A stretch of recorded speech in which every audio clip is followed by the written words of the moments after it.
À la salle Bruno Diatta, des objets ayant appartenu au président Léopold Sédar Senghor et à son épouse Colette Senghor dans leur propriété en Normandie. Entre autres, des décorations militaires ainsi que des cadeaux diplomatiques que l'État du Sénégal a pu acquérir. Pour les décorations, nous avons ici une décoration de l'Espagne qui a été faite au président Senghor. Nous avons une décoration du Royaume d'Arabie Saoudite. C'est la plus haute décoration qu'on fait à un chef d'État non musulman. Il y a aussi une décoration de la Finlande et une dernière de l'Égypte. L'opération pilotée est finalisée en France par l'ambassade du Sénégal et le ministère de la Culture et du Patrimoine historique le 23 octobre dernier. Plus d'une quarantaine d'objets parfois personnels de la défunte première dame, dont des bijoux. Il y a aussi d'autres effets, les stylos que le président Senghor utilisait. Il y a ces briquets, des effets personnels et d'autres médailles qui lui ont été offertes à différentes occasions, l'occasion de conférences internationales auxquelles le président Senghor aussi a pris part, dont celle-ci. De l'autre côté, nous avons des effets qui appartenaient plutôt à la première dame, des effets de toilette de la maison Chaumet, donc personnalisés. Si vous retournez les effets, vous verrez, c'est marqué CS, Madame Colette Senghor.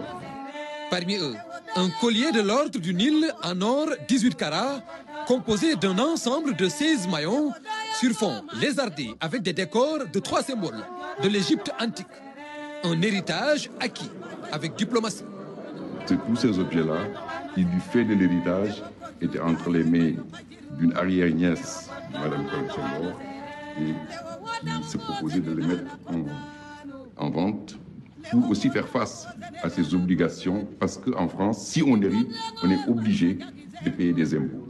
Et donc la dame était obligée de les mettre en vente pour pouvoir faire face à ces obligations-là.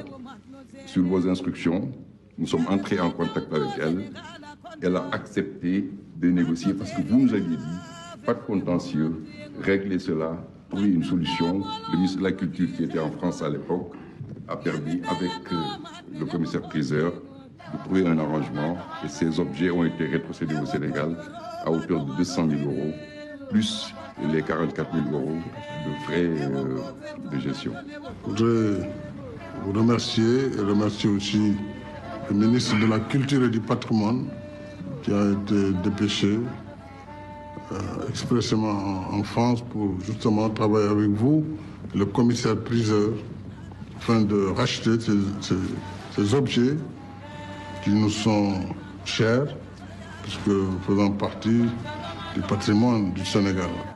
La collecte comporte également des stylos plumes en or du poète Léopold Sédar Senghor, un patrimoine qui revient de droit au Sénégal. Le plus important, c'était de sauver ce patrimoine. On l'a fait, et puis voilà, maintenant, il faut peut-être prendre les descriptifs, voilà, pour que quand c'est exposé, que les gens puissent savoir.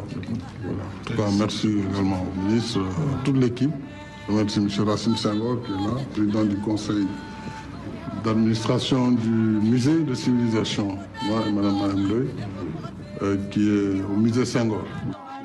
Le coût de l'opération tout frais inclus s'élève à 244 000 euros, soit environ 160 millions de francs CFA. L'héritage culturel sera confié au musée des civilisations noires et au musée Senghor.